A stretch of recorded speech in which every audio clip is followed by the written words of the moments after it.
Nasubukan niyo na ba ang pumunta sa mall at nakakita kayo ng gusto niyong bilhin at nakalagay yung tag price na discounted? Pero pagkuha nyo at pagdating nyo sa kahero, ay sinabi niya tapos na yung sale at regular price na ang i-charge doon sa item na binili mo.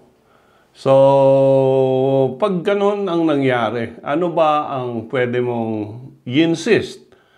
Kung yung discounted o yung regular price? Ang sabi sa ating Republic Act 7394, pwede kang mag-insist na yung discounted, yung tag price na nakalagay discounted ang bayaran mo.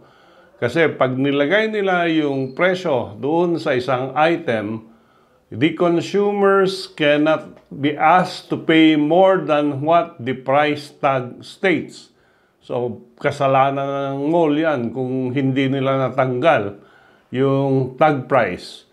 And very specific naman ang 7394, otherwise known as the Consumer Act of the Philippines, no? Under Article 81, yung price tag requirement.